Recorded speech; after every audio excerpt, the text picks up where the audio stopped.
Assalamualaikum warahmatullahi wabarakatuh.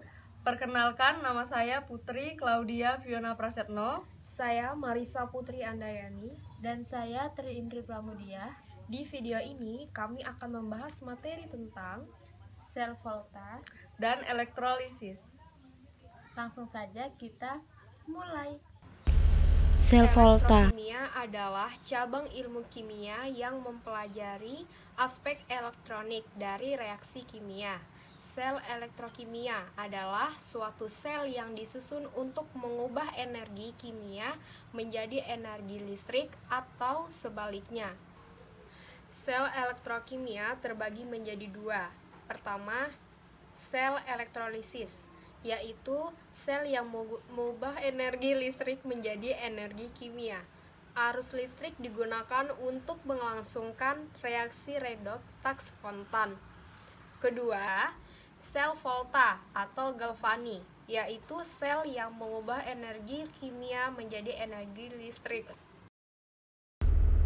Di sini terdapat susunan sel volta yang dimana terdapat jembatan garam beserta anoda negatif dan katoda positif, yang dimana anoda negatif, kutub negatif sumber arus, mengalami oksidasi dan melepas elektron, dan katoda positif, kutub positif sumber arus, mengalami reduksi dan menerima elektron. Kedua, jembatan garam. Jembatan garam adalah penyempurnaan sel yang mengandung larutan garam dalam bentuk koloid agar yang pertama membuat rangkaian menjadi rangkaian tertutup. Kedua, menyeimbangkan muatan elektrolit dengan memberi ion positif atau negatif. Tiga, cara kerja sel volta. Contoh, anoda M tercelup pada Ma, katoda N tercelup pada NB. Pertama, anoda teroksidasi menjadi semakin tipis karena berubah menjadi ion yang larut dalam elektrolit anoda. M sulfur bereaksi menjadi Mx plus aqueous ditambah Xe. Hal ini menyebabkan anoda kelebihan ion positif. Kedua, elektron yang dilepas bergerak ke katoda melalui kawat pengantar. Ketiga, katoda tereduksi menjadi menebal atau mengendap karena ion logam dari elektrolit katoda Ny plus aqueous ditambah Ye bereaksi menjadi N sulfur. Hal ini menyebabkan katoda kelebihan ion negatif. Keempat, karena terjadi kelebihan ion positif pada anoda dan ion negatif pada, terjadi ketidakseimbangan muatan yang menyebabkan reaksi tidak berkelanjutan. Kelima, kelebihan dan kekurangan tersebut dinetralkan oleh jembatan garam yang memberikan ion positif dan negatif ke daerah yang membutuhkan. Reaksi sel volta, anoda M bereaksi menjadi M2 plus ditambah Xe, katoda Ny plus ditambah Ye bereaksi menjadi N, lalu ditambahkan dan hasilnya M ditambah Nx plus bereaksi menjadi Mx plus ditambah N. Macam-macam elektroda pada sel volta. Pertama, elektroda padat atau logam. Logam padat dijadikan elektroda dan bereaksi. Contoh, elektroda Fe pada larutan FeSO4, elektroda Ni pada larutan H2SO4. Kedua, elektroda tidak padat apabila elektroda merupakan elektroda inert atau PT, AU, dan C, maka zat lainlah yang mengalami reaksi sel sesuai aturan sel elektrolisis. Contohnya, ion Fe3+ bertindak sebagai katoda dan tereduksi menjadi Fe2+. Apabila katoda sesungguhnya adalah PT, diagram sel volta adalah notasi yang menggambarkan terjadinya reaksi pada sel volta. Diagram sel volta dengan elektroda padat, reaksi sel atau elektroda padat. Berikut ini tanda menyatakan reaksi elektroda dan tanda menyatakan reaksi jembatan garam. Contoh, pada suatu sel volta, anoda besi tercelup pada FeSO4, katoda nikel tercelup pada NiSO4. Buatlah reaksi sel dan diagram selnya. Jawabannya, anoda Fe bereaksi menjadi Fe2+ ditambah 2E. Katoda Ni2+ ditambah 2E bereaksi menjadi Ni. Lalu ditambahkan sehingga hasilnya menjadi Fe ditambah Ni2+ bereaksi menjadi Fe2+ ditambah Ni. Sehingga inilah diagram selnya. Selanjutnya, contoh kedua, pada suatu sel volta, anoda PT tercelup pada H2SO4, katoda PT tercelup pada CeNO3 4. Buatlah reaksi sel dan diagram selnya. Jawab, karena elektroda inert, maka aturan reaksi mengikuti aturan sel elektrolisis, sehingga reaksi sel volta katoda H2 bereaksi menjadi 2H+ ditambah 2E, katoda 2Ce4+ ditambah 2E bereaksi menjadi 2Ce3+. Lalu hasilnya H2 ditambah 2Ce4+ bereaksi menjadi 2H+ ditambah 2Ce3+, sehingga diagram selnya seperti berikut. Makna diagram sel volta. Yang pertama, tanda 1 menyatakan reaksi yang terjadi pada elektroda. Tanda 2 menyatakan jembatan garam. Pada diagram sel volta, koefisien reaksi sel tidak berpengaruh. Potensial elektroda. Deret volta adalah deret elektrokimia atau kereaktifan logam yang menunjukkan nilai potensial elektroda standar logam atau E derajat. Pada sel volta logam, pendesak ialah anoda dan logam didesak ialah katoda. Contoh, pada sel volta dengan anoda Zn yang tercelup pada ZnSO4 dan katoda Cu yang tercelup pada CuSO4 berlangsung reaksi. Zn ditambah CuSO4 bereaksi menjadi ZnSO4 ditambah Cu. Zn ditambah Cu2+ ditambah SO4 bereaksi menjadi Zn2+ ditambah SO4 ditambah Cu. Zn ditambah Cu2+ bereaksi menjadi Zn2+ ditambah Cu. Dapat dikatakan bahwa Zn mendesak Cu2+ dari CuSO4 sehingga Zn dapat berikatan dengan SO4 Potensial elektroda standar E derajat adalah ukuran besarnya kecenderungan suatu unsur untuk melepaskan atau mempertahankan elektron, diukur dalam keadaan standar. Potensial sel standar atau E derajat sel adalah beda potensial listrik antara anoda dan katoda pada sel volta, diukur dalam keadaan standar. Potensial sel tidak dipengaruhi koefisien reaksi. Potensial sel standar dapat dihitung dengan cara E derajat sel sama dengan E derajat katoda dikurang E derajat anoda. Contohnya, tentukan nilai potensial sel jika anodanya adalah Zn dengan E derajat sama dengan negatif 0,76 V dan katodanya adalah Ag dengan E derajat sama dengan plus 0,80 V. Berarti anoda mengalami oksidasi, sehingga nilai E derajat harus diubah tandanya. Anoda sama dengan Zn bereaksi menjadi Zn2+ ditambah 2E. E derajat sama dengan plus 0,76 V. Kanoda sama dengan 2Ag plus ditambah 2E bereaksi menjadi 2Ag. E derajat sama dengan 0,80 V.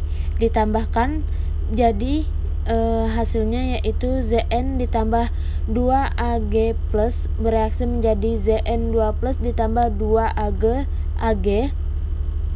Derajat sel sama dengan 1,56 V. Nilai potensial sel menunjukkan yang pertama tegangan yang dihasilkan sel, yang kedua jika nilai E derajat sel lebih besar dari 0 maka reaksi sel spontan berlangsung. Ketiga, jika nilai E derajat sel kurang dari 0 maka reaksi sel tidak spontan atau tidak berlangsung. Reaksi sel tidak spontan terjadi karena penempatan anoda dan katoda tidak mengacu pada deret volta, sehingga derajat sel bernilai negatif. Contoh, diketahui potensial elektroda Zn adalah negatif 0,76 V, Cu adalah 0,34 V, dan Al adalah negatif 1,66 V. Tentukan kemungkinan sel volta yang dapat dibuat sehingga terjadi reaksi spontan. Penyelesaiannya, sel pertama, katoda Cu ditambah anoda Zn. Jumlah dari katoda Cu ialah 0,34 dikurang jumlah anoda Zn yaitu negatif 0,76 sehingga mendapatkan hasil 1,10 V. Sel yang kedua katoda Cu dikurang anoda Al. Jumlah dari katoda Cu ini 0,34 dikurang anoda Al yaitu dengan jumlah negatif 1,66 sehingga mendapatkan hasil 2,00 V. Sel ketiga, katoda Zn dikurang anoda Al. Katoda Zn berjumlah negatif 0,76 dikurang anoda Al yaitu dengan jumlah negatif 1,66 sehingga mendapatkan hasil 0,90 V. Kemudian, penerapan sel volta. Sel volta dapat menghasilkan energi listrik. Oleh karena itu, sel volta digunakan sebagai sumber energi alat-alat elektronik.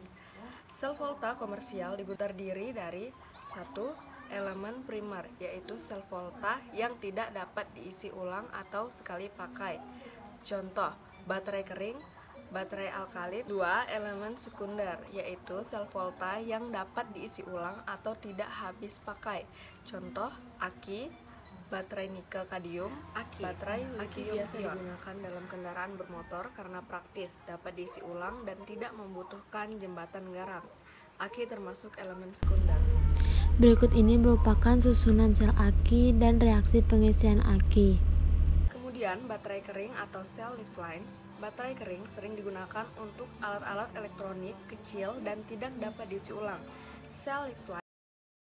Kemudian, baterai alkalin. Baterai alkalin mampu menyediakan arus stabil dalam waktu yang lama dengan potensial yang sama dengan cell leaf line.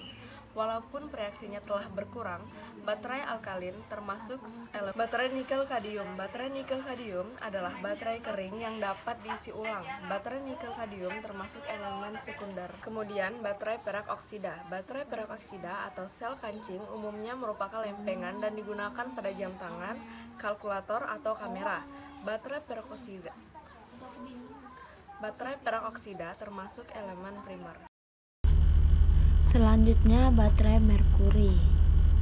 Susunan baterai merkuri ialah anoda sama dengan Zn, katoda HgO, elektrolit pasta KOH, potensial 1,4 V. Kemudian, baterai litium. Baterai litium dan litium ion banyak digunakan karena menghasilkan tegangan yang lebih besar dari baterai sebelumnya. Kedua baterai ini termasuk elemen sekunder. Berikut ini ialah susunan sel baterai litium.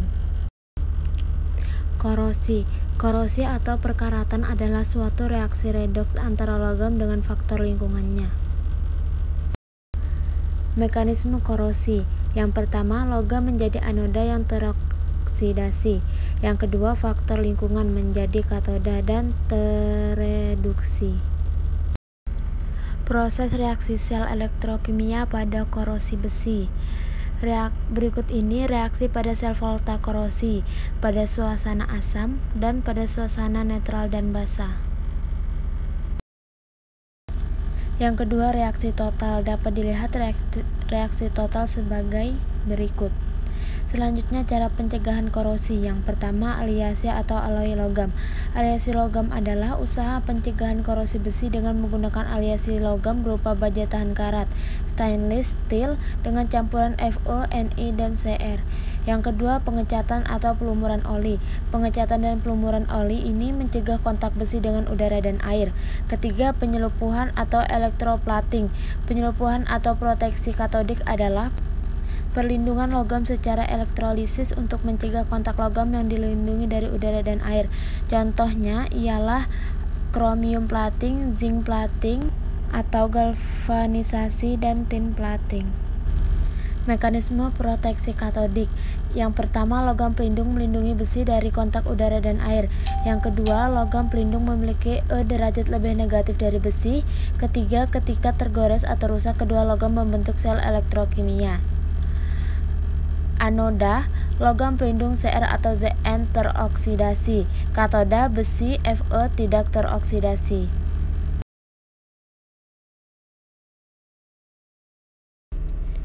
Anoda plus berhubungan dengan kutub plus sumber arus anion dari elektrolit menuju anoda, mengalami oksidasi lalu melepas elektron. Katoda min berhubungan dengan kutub min sumber arus kation dari elektrolit menuju katoda, mengalami reduksi menerima elektron. Aturan sel elektrolisis. Yang pertama, kation yang sukar tereduksi pada katoda sel elektrolisis, yaitu logam alkali tanah, Al dan Mn. Yang kedua, elektroda inert adalah elektroda yang sukar bereaksi, yaitu elektroda Pt, Au dan C. Reaksi-reaksi sel elektrolisis. Reduksi katoda memperhatikan jenis kation ketentuan. Yang pertama, jika kation sukar tereduksi, maka H2A tereduksi menjadi H2. Yang kedua, jika kation tidak sukar tereduksi, maka kation logam tersebut yang akan tereduksi menjadi logamnya. Yang ketiga, ion H+ dari asam tereduksi menjadi H2. Yang keempat, jika elektrolit berupa lelehan atau leburan atau cairan tidak mengandung air, maka kation apapun tetap tereduksi menjadi logamnya. Oksidasi anoda memperhatikan jenis elektroda dan anion ketentuan. Jika elektroda tidak inert, maka yang teroksidasi adalah anoda. Jika elektroda inert, maka ion OH- dari basa teroksidasi menjadi O2. Ion halida teroksidasi menjadi gas halogen. Jika ion sisa asam yang mengandung O atau F, maka air teroksidasi menjadi O2. Contohnya pada gambar berikut ini. Hukum-hukum Faraday. Hukum-hukum Faraday menjelaskan tentang hukum kelistrikan yang berkaitan dengan sel elektrolisis. Yang pertama, hukum Faraday 1 berbunyi massa zat yang dihasilkan G pada elektrolisis sebanding dengan jumlah muatan listrik yang digunakan Q. Hukum Faraday 2 berbunyi massa zat yang dihasilkan G pada elektrolisis sebanding dengan massa ekuivalen zat Me tersebut. Berikut ini terdapat hubungan hukum Faraday 1 dan 2, nilai ketetapan Faraday dan nilai Me, serta rumus akhir dari hukum-hukum Faraday. Contoh soal yaitu lelehan Al203 dielektrolisis dengan dialiri arus sebesar 100 ampere. Berapakah massa aluminium yang diperoleh jika elektrolisis terjadi selama 200 detik? Al sama dengan 27. E sama dengan Al203 bereaksi menjadi Al3 plus ditambah O2 min. K min sama dengan Al3 plus ditambah 3E bereaksi menjadi Al. A plus sama dengan 2 O2 min bereaksi menjadi O2 ditambah 4E. Nilai Bilox atau valensi dihitung dalam jumlah 1 mol. 1 mol Al dihasilkan oleh katoda dengan valensi 3 elektron.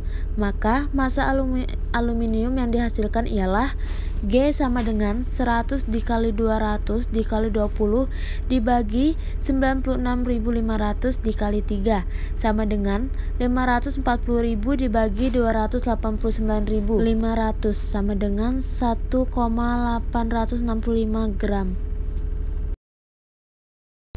Stoikiometri reaksi elektrolisis didasarkan pada anggapan bahwa arus listrik adalah aliran elektron. Oleh karena itu, jumlah mol elektron dapat dihitung. Contoh, pada elektrolisis, larutan CuSO4, sel dialiri arus sebesar 772 ampere selama 100 detik. Hitunglah massa endapan Cu dan volume O2 yang dihasilkan pada elektrolisis pada keadaan RTP. ArCu sama dengan 63,5. Sama dengan CuSO4 bereaksi menjadi Cu2+ ditambah SO4 2-. K- sama dengan Cu2+ ditambah 2E bereaksi menjadi Cu. A+ sama dengan 2H2O bereaksi menjadi O2 ditambah 4H+ ditambah 4E. Massa tembaga yang dihasilkan ialah G sama dengan 772 dikali 100 dikali 63,5 dibagi 96.500 dikali 2 sama dengan 25,4 gram. Jumlah mol elektron pada anoda Ne sama dengan 772 dikali 100 dibagi 96.500 sama dengan 0,8 mol. Gunakan stoikiometri reaksi. NO2 sama dengan 1/4 dikali 0,8 sama dengan 0,2 mol. FO2 sama dengan 0,2 dikali 24 sama dengan 4,8 L. D. Penerapan sel elektrolisis. Sel elektrolisis dapat digunakan dalam 1. Pembuatan unsur dan senyawa. 2. Pemurnian logam. Logam dapat dimurnikan dengan elektrolisis dengan komponen sel, yaitu yang pertama katoda. Katoda yaitu logam murni. Yang kedua anoda. Anoda yaitu logam kotor. Yang ketiga elektrolit yaitu larutan garam logam. Ketiga, penyepuhan atau elektroplating. Katoda, logam yang akan disepuh. Kalau anoda, logam penyepuh. Sedangkan elektrolit yaitu larutan garam logam penyepuh. Setelah melihat video di sebelah tadi, semoga kita semua dapat memahami apa yang telah disampaikan. Dan semoga bermanfaat bagi kita semua. Sekian dan terima kasih. Wassalamualaikum Wassalamualaikum warahmatullahi wabarakatuh.